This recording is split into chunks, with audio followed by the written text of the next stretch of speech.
Sir আমি inquiry চালাচ্ছি, খুব তাড়াতাড়ি অপরাধীদের ধরে ফেলবো। আমি কোনো কথা শুনতে চাই না। আগামী 24 ঘন্টার মধ্যে যদি আপনি আসামিকে হাজির করতে না পারেন, আপনাকে আমি সাসপেন্ড করে দেবো। স্যার আমি চেষ্টা করছি। হ্যালো হ্যালো, দুজন সন্ত্রাস মারা গেছে, এতে ওদের চোখের ঘুম হারাম হয়ে গেছে। এদিকে হাজার হাজার সাধারণ মানুষ মারা যাচ্ছে, তাতে এদের কোনো খোঁজ নেই। স্যার এদেরকে কে মারতে পারে? জানি না, সেটা আমাদের খুঁজে বের করতে হবে। তাড়াতাড়ি গাড়ি বের করো। ওদেরকে আমরা মেরেছি। কি, রাজকে তোরা মেরেছিস?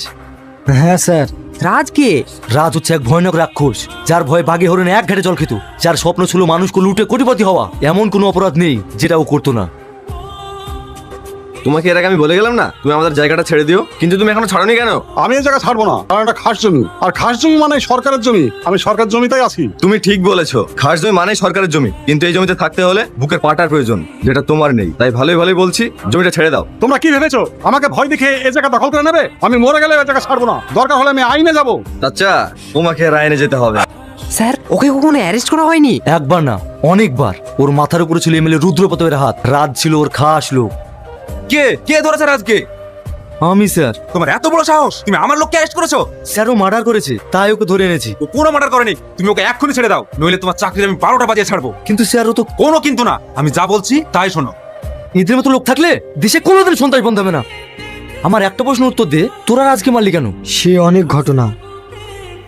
কি গো, তোমার কপালে ব্যান্ডেজ করা, কি হয়েছে তোমার? ও কিছু না, একটু মাথা ঘুরে পড়ে গিয়েছিলাম। তোমাকে কতবার বলি তুমি ওভার ডিউটি করো না, আমার কথা তো শুনবা না। কি করবো বলো, কষ্ট করে ছেলেটা খেয়ে বেপাস করে ঘরে বসে আছে, কোনো কাজ করে না। মেয়েটার বিয়ের বয়স হয়ে যাচ্ছে, তবুও বিয়ে দিতে পারছি না। একা খাটনি, সংসারে অনেক খরচ। যদি ওভার ডিউটি না করি তাহলে কি করে চলবে বলো? তাই বলে নিজের একটু খেয়াল রাখতে হবে না? তোমার যদি কিছু হয়ে যায় আমাদের কি হবে? আমার মতো মানুষের বেঁচে থাকার কোনো অধিকার নাই গো। যে বাবা নিজের সন্তানদের কোনো ভবিষ্যৎ করে দিতে পারে না, সেই বাবার বেঁচে থাকার চেয়ে পড়ে যাওয়া অনেক ভালো।